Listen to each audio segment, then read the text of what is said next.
Ya, saya dari awal sebenarnya tidak bercita-cita yang lebih spesifik. Yang paling utama hanya bagaimana menjadi salah satu orang yang bermanfaat, memberikan pengabdian terbaik kepada kedua orang tua yang telah memberikan asuhan luar biasa, memberikan didikan luar biasa. Cita-cita utama dan cita-cita luhur saya adalah mengabdi kepada kedua orang tua.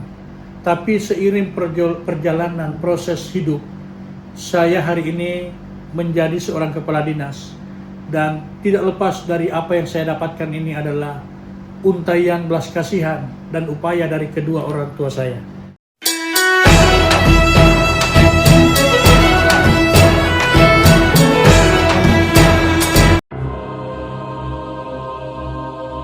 Jadi di waktu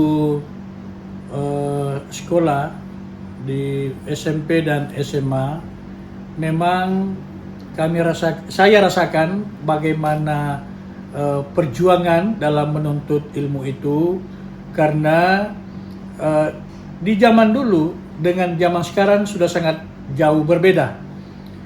Di zaman dulu saya waktu sekolah itu memang dari kampung dengan jarak kurang lebih 25 km ke kota Bulukumba dalam menimba ilmu di sekolah menengah pertama dan juga di sekolah menengah atas itu sangat luar biasa perjuangannya, karena kita hanya ke sekolah dengan naik kendaraan umum. Itu pun di zaman dulu itu sangat langka, tidak seperti dengan kondisi sekarang yang banyak kendaraan umum, kendaraan angkutan yang disebut dengan PT-PT. Kalau dulu itu adalah kijang yang punya tutup, dan kalau sudah full itu di belakang kita membonceng berdiri dengan sampai di sekolah, begitu juga sebaliknya sampai di rumah. Dan banyak hari-hari kami lalui dengan perjuangan itu, yang akhirnya pada saat kalau kita mau ke sekolah tidak ada lagi kendaraan angkutan, ya itu yang membuat kita tidak lagi pergi sekolah. Karena tidak ada kendaraan.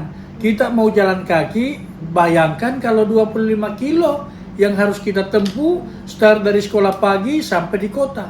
Nah, tentu inilah menjadi sesuatu yang dinamikanya luar biasa dalam menuntut ilmu di zamannya saya dulu. Di saat saya pulang sekolah, karena kalau waktu saya sekolah, kadang sekolah pagi, kadang sekolah siang. Kalau sekolah pagi masih mendingan, karena pulang sekolah itu di siang hari, di jam 1, jam 2, itu ada interval waktu untuk menunggu kendaraan atau angkutan umum. Nah, di saat itulah mungkin masih mendingan. Tapi di beberapa kesempatan, kalau saya sekolah pagi, sekolah sore, itu banyak kali saya tidak dapat kendaraan untuk pulang.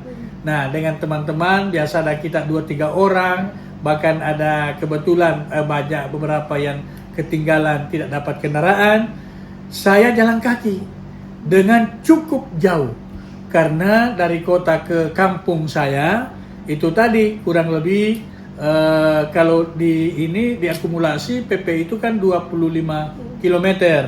Nah, kurang lebih 12-13 km itu kami harus jalani. Kalau kita jalan di jam 5, karena kalau sudah jam 5 itu sudah ada kemungkinan kendaraan mungkin tidak dapat. Maka kita antisipasi dengan jalan kaki. Biasanya di tengah perjalanan kita tembus sekitar 3-4 kilo ada kendaraan. Alhamdulillah. Tapi banyak kali, ada mungkin 4-5 kali lah yang saya tidak dapat kendaraan, harus berjalan kaki dari kota ke kampung. Jadi kita tinggalkan itu, ya kita salat maghrib di perjalanan. Kalau ada masjid kita singgah, lanjutkan perjalanan. Pernah saya tiba di rumah itu jam 8 malam. Kita tempuh perjalanan berapa jam? Yang namanya anak-anak dengan usia dan semangat muda yang tentu kadang kita jalan cepat. Nah, inilah perjuangan luar biasa yang saya lakukan waktu sekolah di kampung, dengan dinamika jarak yang jauh, tapi tidak menyurutkan tidak membuat semangat kami untuk melanjutkan pendidikan sebagai anak kampung dengan cita-cita yang sederhana adalah berbuat yang terbaik, mendapatkan ilmu untuk berbakti kepada kedua orang tua.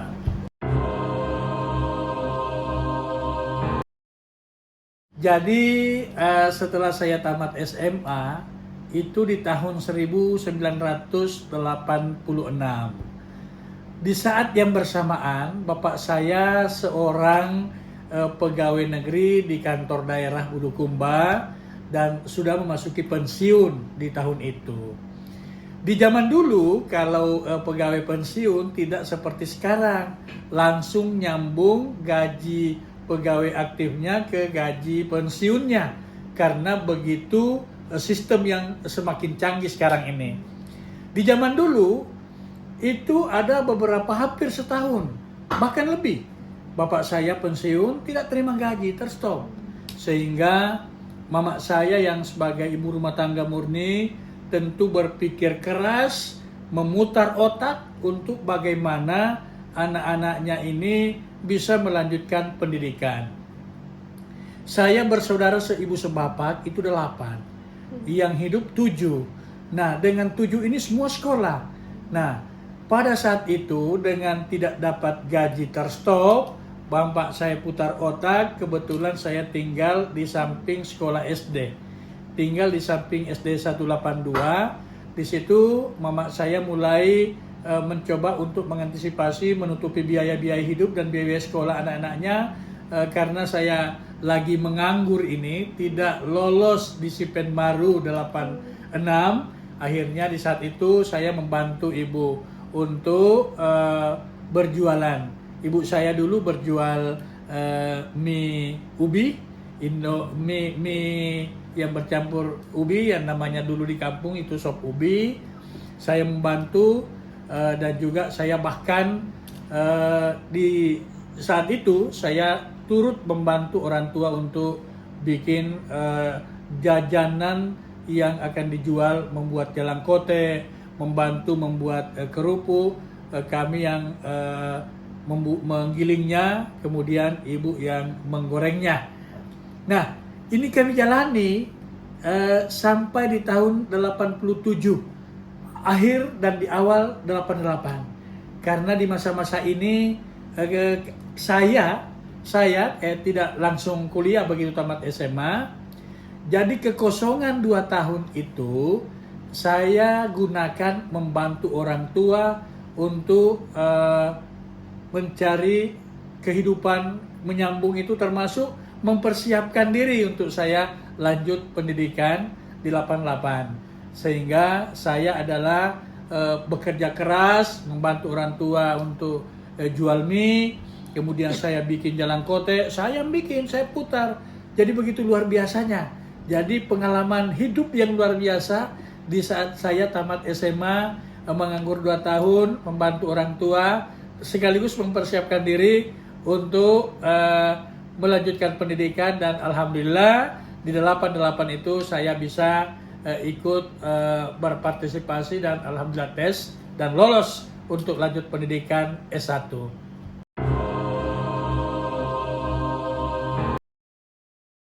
Menganggur 2 tahun, saya akhirnya lulus untuk kuliah S1 di IAIN Alauddin. Saya memilih Fakultas Tarbiyah, itu bahasa Arab. Artinya bahasa Indonesianya pendidikan. Jurusan Tadris Matematika, keguruan matematika. Setelah saya mengikuti kegiatan akademik di Fakultas Tarbiyah, jurusan Tadris Matematika, ini saya tempuh itu pendidikannya tidak 4 tahun, tapi 7 tahun. Kenapa 7 tahun? Bukan karena nilai saya rendah, bukan karena saya tertunda dengan akademik, tetapi saya aktif di organisasi. Aktif di organisasi memang menyita waktu, tetapi dengan organisasi itu juga menempa diri kita untuk mendapatkan kematangan. Nah, pada sisi ini, kenapa saya kuliah di IAIN? Karena memang IAIN itu adalah rumahnya pendidikan agama. Tetapi di dalam rumah yang besar itu, saya berada dalam kamar pendidikan. Dan di dalam kamar pendidikan itu jenis kabarnya adalah matematika. Artinya, saya punya profesi untuk jadi guru matematika di Fakultas Pendidikan, tetapi karena saya dikeluarkan dari rumah besar agama, maka tentu gelar saya dengan aturan saat itu menjadi simbol agama. Sehingga saya begitu selesai di tahun 95 itu bergelar sarjana agama. Dengan sarjana agama ini bukan bahwa saya spesifik di ilmu agama, tetapi saya berada atau keluar dari pendidikan yang rumahnya agama. Tetapi profesi saya sebagai keilmuan formal adalah pendidikan dengan jurusan matematika. Dari masuknya 88 sampai dengan keluar di tahun 95, 7 tahun. Nah, inilah tadi yang saya gambarkan, bahwa 4 tahun, kurang lebih 3 tahun lebih, masuk 4 tahun, kegiatan akademik selesai, tapi saya tidak langsung diwisuda, tidak langsung ujian meja, karena saya aktif organisasi. Kenapa saya pilih untuk aktif? Karena organisasi akan dapat menempa seseorang untuk mendapatkan kematangan. Tetapi jangan dengan organisasi menjadi tujuan utama dalam prosesi pendidikan. Tetapi menurut saya pribadi, dengan kegiatan akademik yang tetap menjadi nomor 1, tapi perlu di backup dengan aktivitas organisasi. Karena dengan organisasilah yang membuat kita tidak hilang dan bisa beradaptasi dengan sosial kemasyarakatan apabila kita sudah lepas dari pendidikan formal di kampus.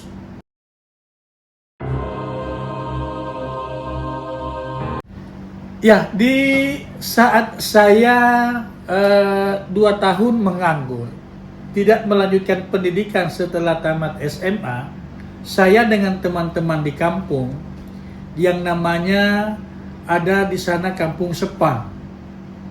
Saya membentuk organisasi di wilayah itu namanya Himpunan Remaja Sepang. Jadi kami menjadi pelopornya, saya menjadi pelopornya. Apa tujuannya adalah untuk bagaimana teman-teman sebaya saya dan juga teman-teman yang juga sudah ada di bawah usia saya menghimpun untuk membentuk satu organisasi.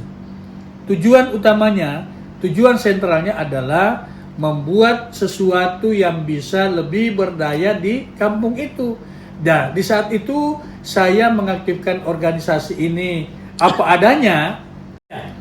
Jadi organisasi daerah, organisasi yang saya bentuk di kampung itu betul-betul mengajak teman-teman, sekaligus saya secara pribadi belajar bagaimana bisa beradaptasi, membuat sesuatu wadah kelompok untuk mencoba mengembangkan kemampuan-kemampuan, potensi-potensi. Sehingga saya dengan teman-teman dengan organisasi ini, kami membentuk beberapa aktivitas kegiatan olahraga. Nah, kalau ada di antar kampung pertandingan antara kampung, baik itu bulu tangkis, sepak bola, maupun kegiatan-kegiatan lain, patronnya adalah organisasi yang saya bentuk dengan teman-teman yang namanya Himpunan Remaja Sepang. Sepang itu adalah nama daerah yang ada 2 desa, Desa Bijawang dan juga Desa Sepang. Dengan pengalaman ini pula yang membuat saya waktu kuliah akhirnya ada kebiasaan, ada pengalaman dasar dalam rangka untuk aktif dalam organisasi. Karena bagaimana sistem dan cara kita untuk bekerja sama sesama teman, bekerja sama dengan sejawat yang lain, itu pilarnya adalah kebiasaan berkolaborasi dengan semua pihak, dan itu dipelajari dalam satu wadah yang namanya organisasi. Sehingga dengan apa yang saya bentuk dulu di kampung itulah, menjadi fundament yang luar biasa pada saat saya mencoba mengembangkan kemampuan organisasi di tempat kuliah, dan rasanya, manfaatnya, dampaknya kami atau saya rasakan sampai hari ini.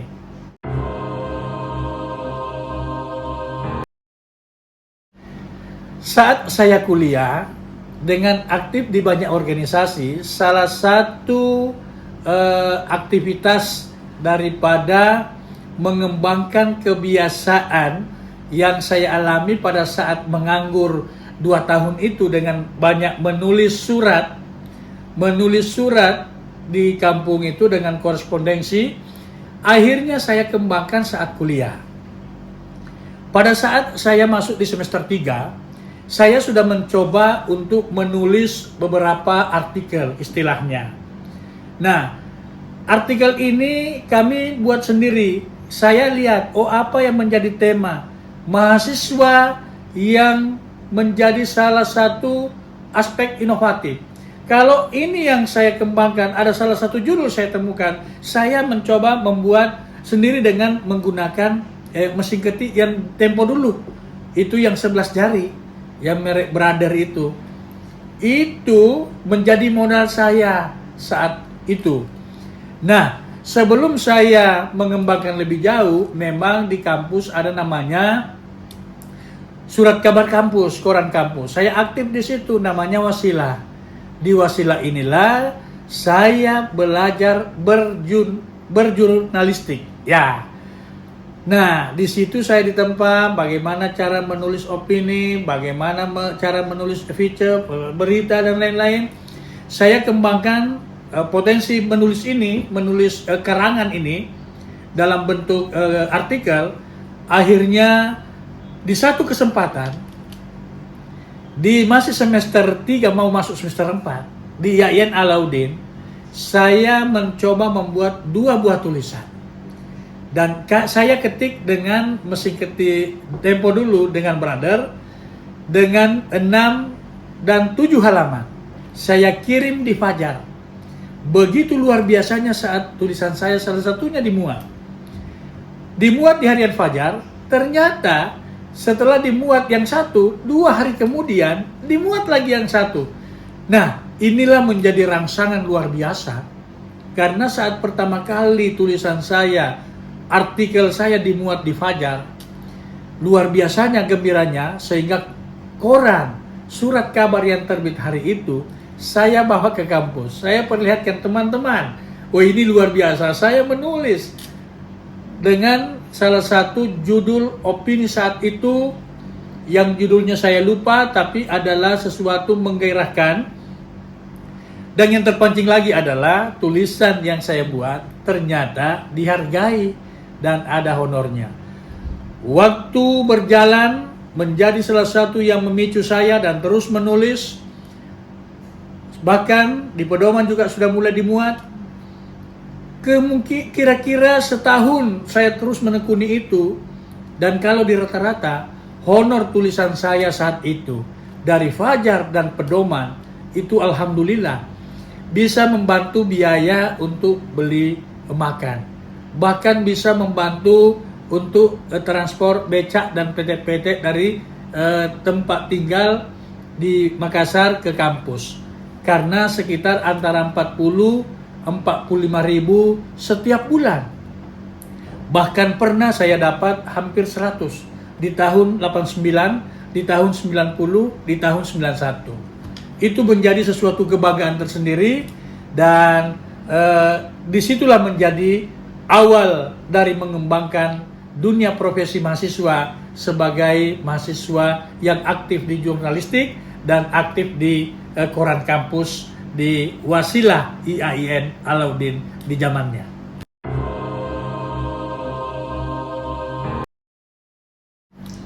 Setelah proses akademik saya jalani 7 tahun, berarti saya selesai 95. Pada saat 95 itulah setelah diwisuda, dan sebelum diwisuda saya sudah mulai aktif mengajar sebagai asisten dosen dari Pak Ashabul Kafi. Tapi ini baru memulai. Di saat itulah saya dibimbing oleh Pak Ashabul Kahfi, dan proses berjalan, akhirnya saya masuk sebagai dosen mengajar di Unismuh Makassar. Awalnya saya mengajar di Fakultas Agama, tapi lama-kelamaan saya banyak mengajar di banyak fakultas. Mengajar di Unismu ini sudah menjadi luar biasa karena di awal terhenti sejenak. Setelah saya menikah, itu ada lahir anak pertama, akhirnya saya berkesimpulan rintisan untuk mengajar di Unismu harus saya lanjutkan. Saya minta izin di mertua di Ujung Loe, Bulukumba, untuk pamit ke Makassar, mencari sesuatu perjuangan yang benar-benar berangkat dari nol. Setelah anak satu lahir, anak pertama, seorang laki-laki yang namanya Nur Rezeki Alif Utama Anamsun. Di usia anak saya 3 bulan, saya boyong dengan istri ke Makassar. Di awal 96, saya mencoba peruntungan untuk melakukan banyak jaringan untuk dapat pekerjaan. Sebelum saya jadi yayasan di Unismu, saya menjadi guru bantu ADB loan di Kanwil Dikbud. Waktu kuliah di IAIN Alauddin di tahun 91, saya semester 7, saya sebagai tokoh dalam mengospek mahasiswa baru, ketemu perempuan yang mahasiswa baru di tahun 91. Akhirnya ini menjadi mungkin jodoh, sehingga di 95 kami sepakat untuk bersama. 95 tanggal 3 Mei akhirnya saya menikah dengan perjuangan dari nol. Karena saya belum dapat kerja secara formal, istri juga baru selesai. Saya tentu di Bulukumba melangsungkan pernikahan. Setelah anak lahir pertama, saya sepakat dengan istri untuk ke Makassar.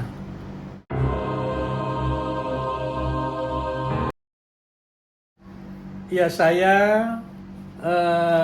dari awal sebenarnya tidak bercita-cita yang lebih spesifik. Yang paling utama hanya bagaimana menjadi salah satu orang yang bermanfaat, memberikan pengabdian terbaik kepada kedua orang tua yang telah memberikan asuhan luar biasa, memberikan didikan luar biasa. Cita-cita utama dan cita-cita luhur saya adalah mengabdi kepada kedua orang tua. Tapi seiring perjalanan proses hidup, saya hari ini menjadi seorang kepala dinas, dan tidak lepas dari apa yang saya dapatkan ini adalah untaian belas kasihan dan upaya dari kedua orang tua saya. Itu cita-cita luhur saya, menjadi pengabdi untuk kedua orang tua.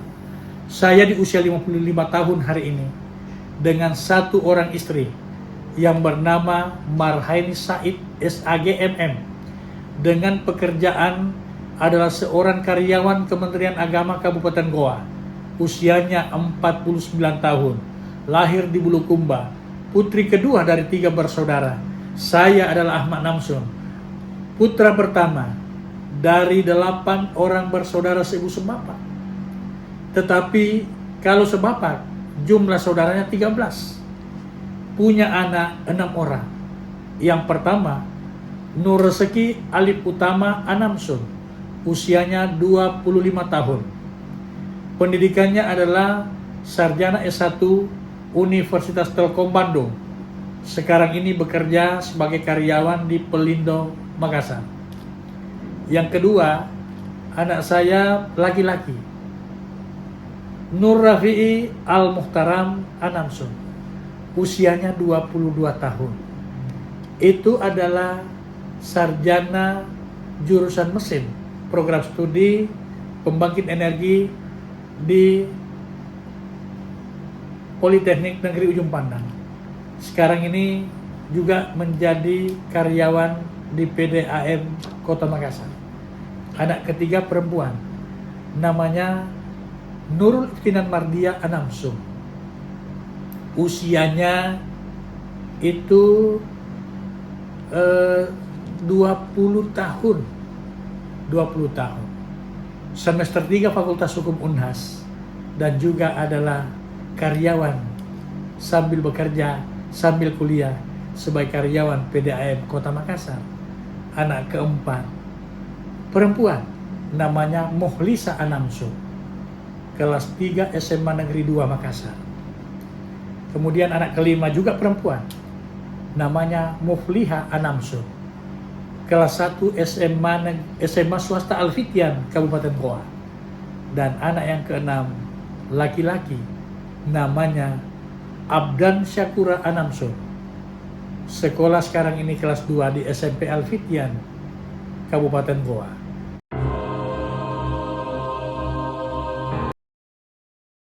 Di Makassar inilah kami lanjutkan rintisan sebagai asisten dari Pak Kavi saat itu, dan juga di Makassar ini pula saya mencoba untuk masuk menjadi salah satu guru kontrak Adebelon yang dikelola oleh Kanwil Dikbud saat itu.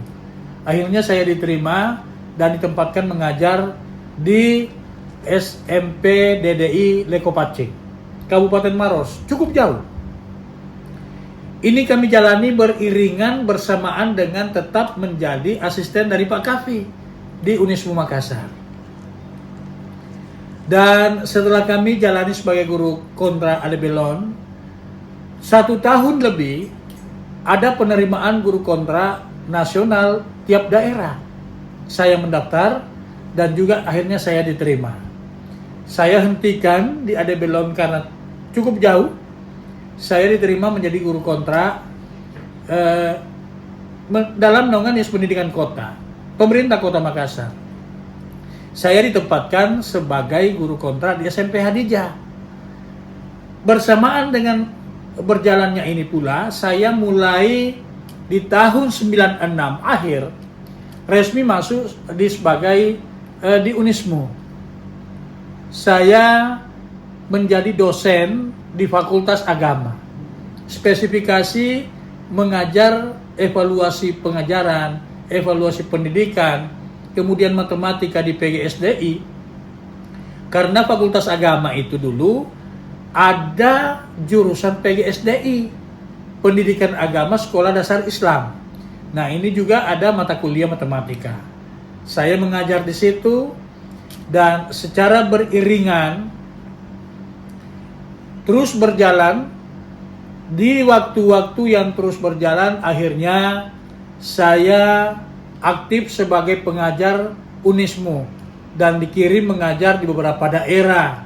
Dan ini berlangsung terus sampai tahun 2004 dan 2005. Saya juga masih sebagai guru kontrak Kota Makassar. Di tahun 2005, di bulan Oktober, ada pendaftaran formasi guru dibuka secara umum. Nah, akhirnya saya juga ikut mendaftar, mencoba menguji nyali di usia 39 tahun 6 bulan. Alhamdulillah saya dinyatakan lulus menjadi CPNS formasi guru matematika. Di saat itulah saya akhirnya lepas dari guru kontra. Kemudian saya juga dilepas karena tidak boleh double penggajian. Saya sudah yayasan di Unismu. Walaupun saat itu di Unismu saya sempat menjadi pejabat struktural, sekretaris Lembaga Pusat Kajian Teknologi Kelautan, disingkat dengan LPK-ITK. Ini partner kerja dari LP3M Unismu. Di tahun 2006 itu, TMT 1 April, resmilah saya menjadi CPNS guru matematika. Dan dilepaslah dari yayasan, tapi dengan jabatan struktural ini juga membuat saya masih aktif. Penempatan sebagai guru matematika pegawai negeri ditempatkan juga di SMP Unismu, guru negeri yang dipekerjakan di sekolah swasta. Maka kami bisa beriringan menjalankan tugas pokok sebagai PNS guru matematika di SMP Unismu, dan juga tetap melakukan pengajaran sebagai dosen luar biasa di Unismu dengan jabatan sebagai sekretaris LPK ITK itu tadi.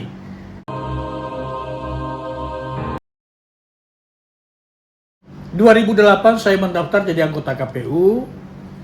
Satu hal yang memang membuat di pribadi saya selalu mau mencoba tantangan tugas, tantangan kerja. Kalau dipikir, profesi keilmuan saya itu jauh daripada mengenai tugas-tugas sebagai penyelenggara pemilu.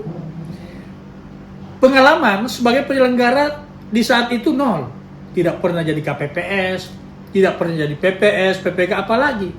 Tapi karena keinginan, terus berusaha dan belajar, saya ikut seleksi dan alhamdulillah terpilih menjadi anggota KPU Makassar periode 2008-2013.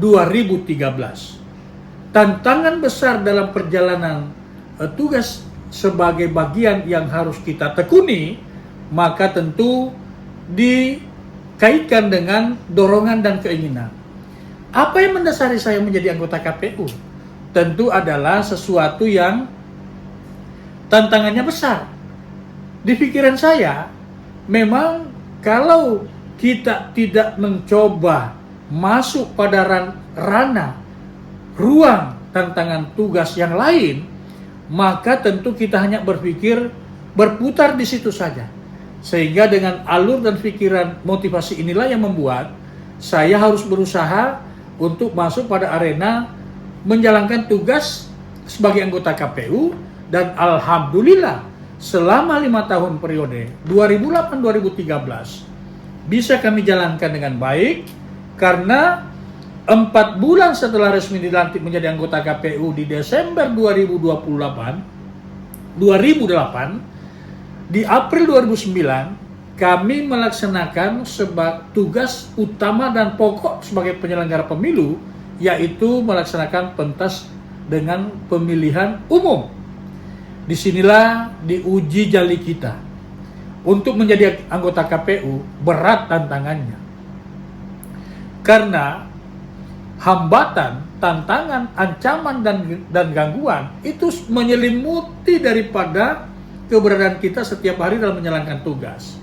Dan ujian-ujian itu sebagai penyelenggara pemilu, alhamdulillah kami lewati. Saya lewati dengan baik bersama dengan 4 komisioner yang lain. Karena anggota KPU Makassar ada 5, salah satunya adalah saya bisa jalankan dengan baik, dan berakhir di 2013 setelah di September saya bersama dengan komisioner ditopang oleh staf KPU berhasil melaksanakan kegiatan pemilihan kepala daerah yang diikuti 10 pasangan calon wali kota yang menjadi pasangan calon terbanyak saat itu untuk pemilihan wali kota, dan melahirkan Wali Kota Makassar menjadi bagian daripada prosesi tugas kami sebagai anggota KPU yang bisa berinovasi banyak kegiatan dalam pentas penguatan dari gaung laboratorium politik di Makassar, melahirkan wali kota pada pemilihan Pilkada 2013. Seiring dengan perjalanan mengakhiri tugas kami sebagai komisioner KPU di 24 Desember 2013.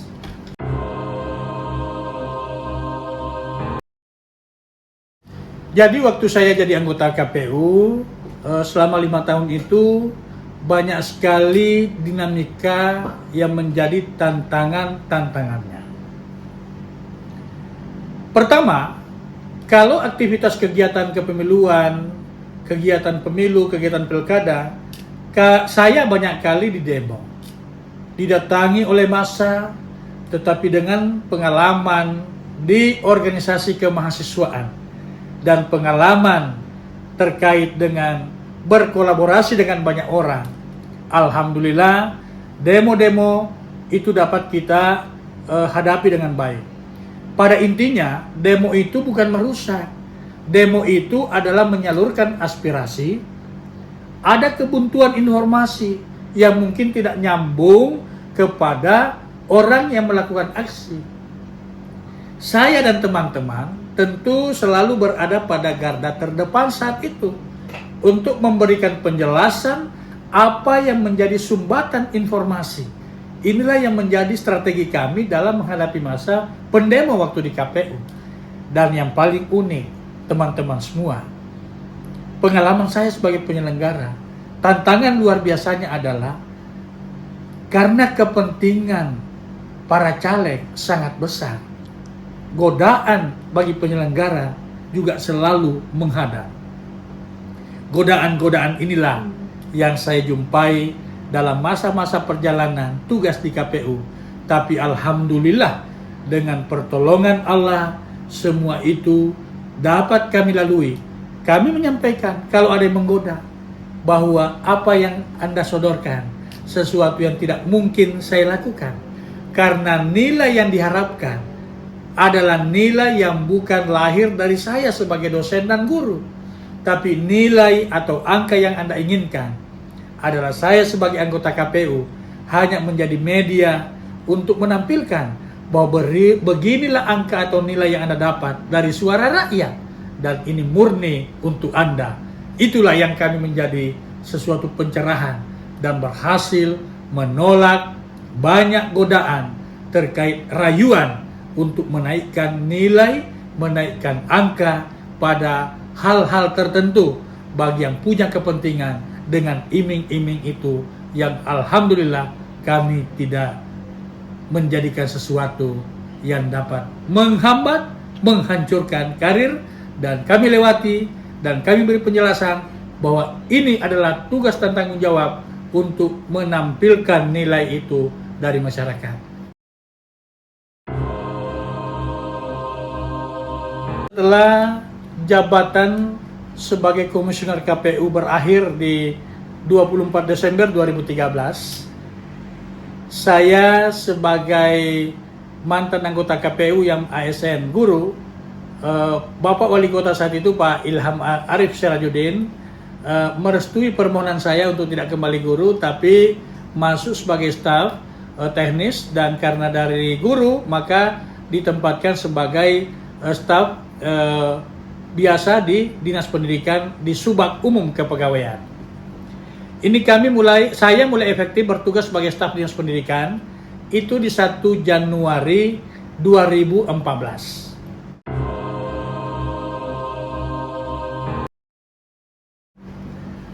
Jadi setelah 1 bulan sebagai staf biasa di Dinas Pendidikan, Bapak Wali Kota Makassar saat itu Pak Ilham Arif Sirajuddin memberi amanah sebagai Kasubit Orpol Ormas LSM.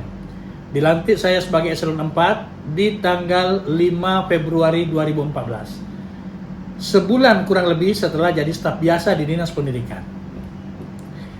Di jabatan inilah kami tetap menunjukkan profesional kerja dengan tupoksi dan loyalty sebagai staf yang harus bekerja profesional. Dan alhamdulillah Bapak Wali Kota era berikutnya, Bapak Wali Kota kita, Bapak Dhani Pomanto, itu memberi kepercayaan 1 tahun 3 bulan di jabatan Kasubit.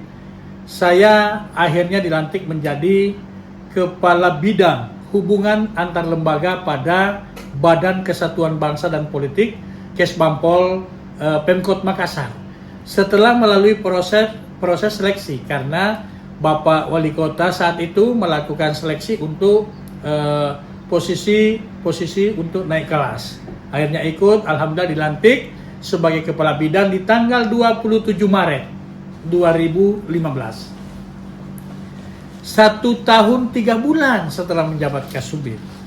Nah, di jabatan Kepala Bidang inilah kami semakin meningkatkan tren kerja yang maksimal untuk terus menunjukkan kualitas kerja sesuai dengan amanah dan tupoksi jabatan yang diemban.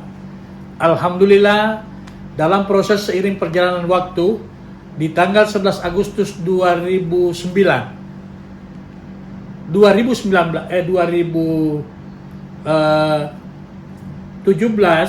ya 2017, 2014, 2 tahun 7 bulan setelah menjadi kabit, dilantik oleh Bapak Wali Kota sebagai Sekretaris Badan Kesatuan Bangsa dan Politik pemerintah Kota Makassar. Di jabatan sekretaris ini berlangsung sekitar 2 tahun kurang lebih, akhirnya terjadi kekosongan di Kesbangpol. Kami diberi kepercayaan untuk menjadi pelaksana tugas Kepala Badan Kesbangpol di tanggal 14 Desember 2019.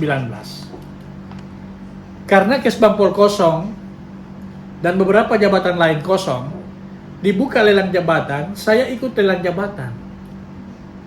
Dalam prosesi lelang jabatan ini, akhirnya saya terpilih salah satu menjadi kepala dinas dan dilantik di tanggal 22 April 2019 menjadi kepala dinas sosial pemerintah Kota Makassar. Seiring perjalanan ini, di 2019 menjalani tugas-tugas sebagai kepala dinas sosial 3 bulan 3 hari, terjadi dinamika birokrasi di pemerintah Kota Makassar. Saat jabatan wali kota dijabat oleh penjabat, oleh PJ, terjadi pengembalian jabatan dari posisi awal kita sebagai kepala dinas kembali ke posisi semula. Ini aneh, tapi sebagai birokrasi, sebagai abdi, tentu semua ini kita terima sebagai sesuatu yang memang menjadi kodrat. Tetapi ada pertanyaan, kenapa bisa terjadi? Karena yang diperdebatkan, yang dipertentangkan saat itu, sebagai mantan anggota KPU tahu persis bahwa wali kota incumbent tidak boleh melantik. Tetapi Bapak wali kota saat itu dengan proses berjalan itu didiskualifikasi. Pada saat didiskualifikasi berarti dia bukan calon lagi. Berarti dia tidak incumbent karena tidak maju. Walaupun awalnya maju, tapi fakta realnya dia bukan wali kota incumbent karena tidak lagi calon. Di saat dia tidak calon, kemudian prosesi di pemerintahan terjadi pengisian dengan lelang jabatan dan kami terpilih, dilantik. Kenapa ini dikatakan bahwa tidak boleh? Tapi ya sudahlah, sebagai manusia biasa yang semuanya kita berserah diri ke Allah, ini bagian dari dinamika, dan paling tidak insya Allah ini menjadi sesuatu yang menjadi punya hikmah besar. Kami terima dengan lapang dada, dikembalikan ke posisi menjadi sekretaris Badan Kesbangpol. Itu di tanggal 26 Juli 2019. Nah, setelah menjalani tugas kembali di 26 Juli sebagai sekretaris,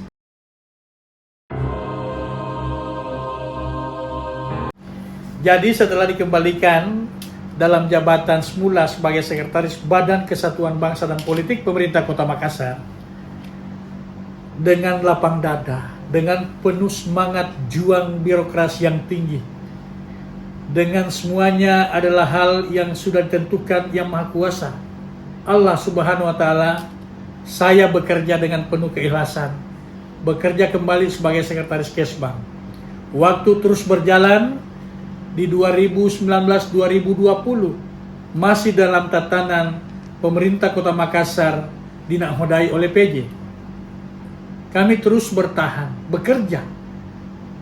Tetapi kami terus berpikir bahwa suatu saat akan menjadi momen-momen terindah dalam tugas-tugas kami ke depan. Kalau kami bekerja ikhlas, penuh dedikasi, dan penuh perjuangan untuk bagaimana mewujudkan masyarakat Makassar sesuai dengan tupoksi saya sebagai bagian daripada birokrasi Makassar. Akhirnya di tanggal 26 Februari 2021 terjadi pergantian wali kota. PJ wali kota berakhir, dilantik wali kota definitif Bapak Dani Pomanto dan Ibu Fatmawati Rusdi sebagai pasangan wali kota dan wakil wali kota yang definitif. Dilantik hari Jumat di tanggal 26 Februari 2021. Pasangan ini masuk mulai bekerja di tanggal 1 Maret 2021. Di saat itu langsung melakukan rapat koordinasi dengan seluruh pimpinan SKPD. Dan di tanggal 1 Maret 2021 itulah kembali saya diberi amanah sebagai pelaksana tugas Kepala Badan Kesbangpol Pemerintah Kota Makassar. Artinya, di jabatan PLT Kepala Badan Kesbangpol untuk kedua kalinya untuk saya emban. Kepercayaan ini harus saya jalankan dengan baik. Karena seiring perjalanan saya karir birokrasi di pemerintah Kota Makassar saat itu, sebagian besar itu ada di Kesbangpol. Sekitar kurang lebih 7 tahun saya bekerja sesuai dengan apa yang menjadi tatanan tupoksi di Badan Kesatuan Bangsa dan Politik. Di tanggal 1 Maret dan akhirnya di tanggal 30 Juni 2019, Kepala Badan Kesbangpol yang saya jabat sebagai PLT diisi jabatan definitif setelah terjadi job fit yang dijabat oleh Bapak Zainal Ibrahim. Dengan adanya jabatan definitif sebagai Kepala Badan Kesbangpol, maka dengan sendirinya saya kembali ke posisi awal sebagai Sekretaris Kesbangpol di tanggal 1 Juli 2021. Di tanggal 1 September 2021, saya akhirnya dimutasi. Setelah 7 tahun lebih berkarir di Kesbangpol, yang hanya jeda 3 bulan 3 hari sebagai kadis sosial, saya akhirnya hengkang dari Kesbangpol menjadi Sekretaris Dinas Pertanahan. Di tanggal 2 September 2021, sehari setelah dilantik menjadi Sekretaris Dinas Pertanahan Pemerintah Kota Makassar, saya kembali diberi surat tugas oleh Bapak Wali Kota sebagai PLT Kepala Dinas Pertanahan di tanggal 2 September 2021. Seiring dengan perjalanan dengan jabatan PLT, ikut lelang jabatan, dan alhamdulillah akhirnya di tanggal 31 Desember 2021 dilantik secara definitif menjadi Kepala Dinas Pertanahan Pemerintah Kota Makassar. Jabatan sebagai Kadis Pertanahan Pemerintah Kota Makassar yang definitif secara efektif kami jalani mulai tanggal 1 Januari 2022.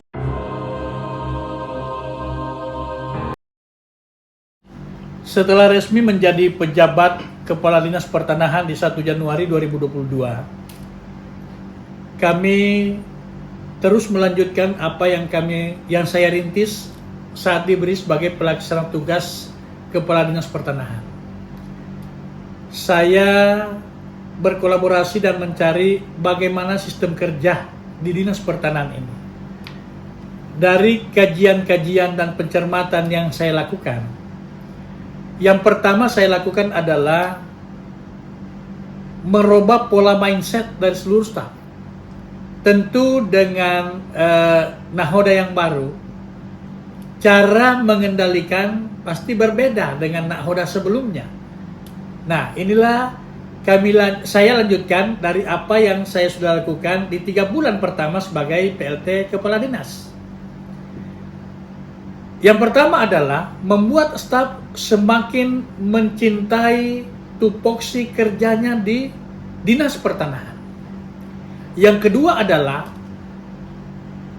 menyemangati, memotivasi dalam meningkatkan disiplin kerja di Dinas Pertanahan seluruh staf. Dan ini tergambar bahwa kerajinan dan keuletan kerja teman-teman staf, mulai staf bawah sampai pejabat, itu sudah mulai nampak di Dinas Pertanahan sejak saya sebagai definitif di Januari-Februari. Terus kami lanjutkan apa yang perlu kami tindak lanjuti, yang saya tindak lanjuti sebagai kepala dinas. Jadi banyak hal yang saya coba lakukan sesuai dengan tupoksi. Dinas Pertanahan punya tupoksi adalah mengamankan, mempertahankan, dan mengembalikan fungsi lahan, fasum dan fasos pemerintah kota. Di dua segmen ini, mengamankan dan mempertahankan itu sudah dilaksanakan, tapi perlu terus untuk ditingkatkan grafiknya. Tetapi satu hal yang saya belum temukan adalah bagaimana Dinas Pertanahan untuk melakukan program, dan ini yang saya ciptakan sebagai kepala dinas dengan program inovasi saya di Dinas Pertanahan. Apa itu? Adalah Pusaka Makassar, pengembalian fungsi lahan, fasum dan fasos yang diserobot, diduduki oleh orang-orang tertentu. Kenapa ini penting? Karena ini menjadi bagian yang harus termanfaatkan secara umum oleh masyarakat, tapi nyatanya itu digunakan, diduduki, dan dimanfaatkan oleh pribadi. Dan alhamdulillah program inovasi ini sudah saya jalankan di perubahan 2022 dan akan menjadi pokok 2023. Sejak saya kepala Dinas Pertanahan, banyak program yang terus kami lanjutkan, tetapi banyak juga program yang saya munculkan sebagai bagian program yang perlu untuk kita lakukan demi menguatkan tupoksi daripada Dinas Pertanahan.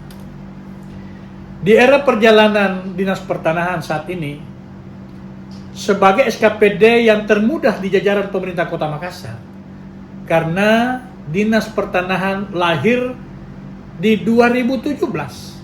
Kalau dari usia itu baru sekitar 5 tahun. Banyak perlu yang harus dikembangkan, dikuatkan, sehingga eksistensi daripada tupoksi Dinas Pertanahan benar-benar nampak di semua publik. Jadi Pusaka Makassar ini sebenarnya salah satu inovasi program yang luar biasa. Tapi begitu saya di Dinas Pertanahan, setelah mencermati semua program tupoksi, ada satu yang perlu kita kembangkan, adalah pengembalian fungsi lahan fasum dan fasos. Pengembalian fungsi lahan, fasilitas umum, dan fasilitas sosial. Ini yang kami ramu dan muncul setelah saya ikut di Klatim 2 di LAN Makassar. Kami desain bahwa pengembalian fungsi ini apa orientasinya, untuk apa ke depan.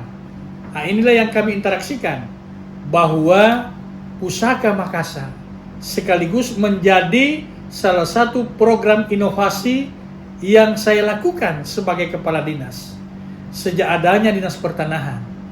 Dari 2017 sampai sekarang 2022 inilah lahir salah satu program inovasi yang namanya Pusaka Makassar. Kalau ini diulas, sebenarnya menarik, karena pusaka adalah sesuatu barang istimewa yang antik yang harus terus lestari kepada siapa dari awal sampai proses yang panjang untuk dinikmati oleh masyarakat Makassar. Lahan aset pemerintah daerah, fasilitas umum, fasilitas sosial harus dijaga kelestariannya untuk terus dimanfaatkan, digunakan oleh publik Makassar dari zaman ke zaman, sehingga inilah yang menjadi bungkusan untuk kami lahirkan program inovasi Pusaka Makassar di sektor lahan. Sebagai nahoda Dinas Pertanahan, dari PLT sampai dengan definitif hari ini kurang lebih setahun, dengan program inovasi yang kami luncurkan Pusaka Makassar, maka identifikasi saya sudah kumpulkan seluruh camat untuk memberi masukan dan informasi terkait berapa lahan, berapa fasilitas umum, berapa fasilitas sosial yang diduduki dan diserobot. Itu jumlahnya sekitar 200-an. Dari jumlah ini terbilang besar, banyak sekali. Tetapi dengan kerja keras, tidak mengenal lelah, kerja penuh waktu, yang kami anut saat jadi anggota KPU sebagai pejabat bekerja penuh waktu, kami terus lakukan di Dinas Pertanahan dengan kerja tim di Dinas Pertanahan dan stakeholder teman-teman OPD lain dan lembaga lain dari luar. Akhirnya dengan program inovasi ini yang didasari dengan SK Wali Kota yang insya Allah nanti akan kami tingkatkan dengan landasannya peraturan wali kota, sudah ada beberapa titik bidang lahan, fasum dan fasos yang kita kembalikan ke fungsinya dengan cara menertibkan. Yang pertama adalah toko Bandung Gorden di depan sentral. Di sana ada jalanan awalnya yang didirikan ruko lantai 2. Memang awalnya dari kecil, dari hanya tenda-tenda dipasang. Lama-kelamaan pengawasan lemah tidak dilakukan, akhirnya pelan-pelan menjadi permanen. Itu saya kembalikan ke fungsinya di tanggal 15 Desember 2021. 3 bulan setelah menjabat diberi amanah sebagai pelaksana tugas kepala dinas. Di samping memperkuat tatanan administrasi dan regulasi, seiring perjalanan, saya kembalikan ke fungsinya dan tertibkan di Jalan Kutilang yang dipagari oleh Toko Agung, salah satu toko besar di Makassar yang melakukan pemagaran, memotong jalanan, yang harusnya jalanan itu adalah akses bagi seluruh masyarakat untuk dilewati tembus ke kafe. Sekalipun kafe itu adalah kafe Agung juga. Tapi dengan sentuhan hati, persuasif yang kami lakukan, pihak Toko Agung dengan penuh kesadaran yang tinggi, dengan penuh penyadaran, secara sukarela, pagar yang tinggi, tembok yang besar yang kuat, dibuka sendiri, menjadi momen kedua dari proses pengembalian fungsi yang saya lakukan. Dan yang ketiga, juga pengembalian fungsi sekaligus menjadi hal yang bisa menjadi manfaat kontribusi dari pihak ketiga ke Pemkot Agung juga, karena ada lahan drainase yang dia tutup untuk dimanfaatkan, dan ini kita kembalikan ke fungsinya pemanfaatan dengan memberi kontribusi dengan perjanjian kerjasama sewa. Agung memberi kontribusi ke Pemkot setiap tahun. Yang berikutnya, lahan dinas kesehatan di Jalan Yusuf Dengawing, ada 2 bidang lahan yang sudah 40 tahun dikuasai yang tinggal sebelumnya, tidak mau keluar, sudah turun-temurun sampai meminta orang lain tinggal.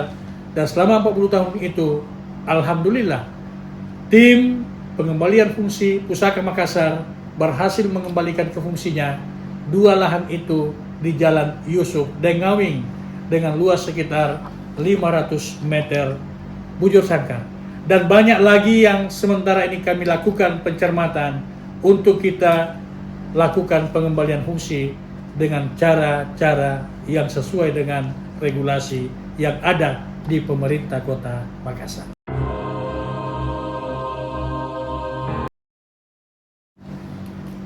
Salah satu juga bagian daripada tugas Dinas Pertanahan adalah mempertahankan apa yang kami lakukan di Dinas Pertanahan dalam proses ini. Tentu pengamanan aset lahan kita, fasum dan fasos, kami lakukan dengan beberapa hal. Yang pertama adalah melakukan pemasangan papan bicara. Yang kedua, melakukan pematokan. Yang ketiga adalah melakukan pemagaran. Kemudian yang keempat, menjadi pilar yang paling utama adalah pensertifikatan. Sejak lahirnya Dinas Pertanahan 2017 sampai 2021, sertifikat yang terbit dari jumlah aset lahan pemerintah kota itu hanya 38 selama kurang lebih 5 tahun.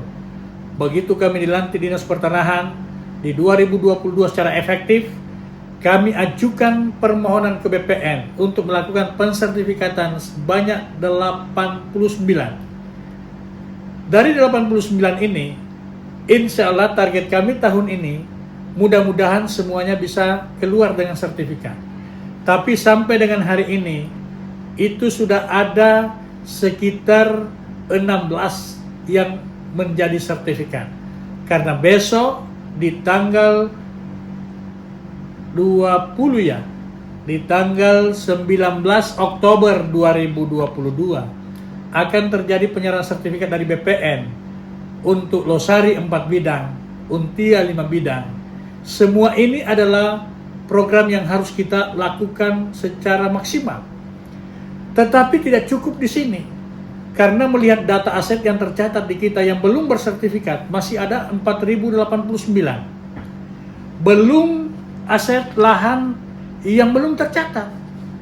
Tetapi yang tercatat saja kita harus maksimalkan. Nah, langkah-langkah kami dalam melakukan untuk percepatan pensertifikatan ini, kami Dinas Pertanahan membentuk tim namanya Tim Percepatan Pensertifikatan dengan melibatkan stakeholder di beberapa bagian, baik secara internal pemerintah kota maupun dengan teman-teman lembaga lain di luar yang tujuan utamanya memaksimalkan proses pensertifikatan aset lahan, fasum dan fasos pemerintah.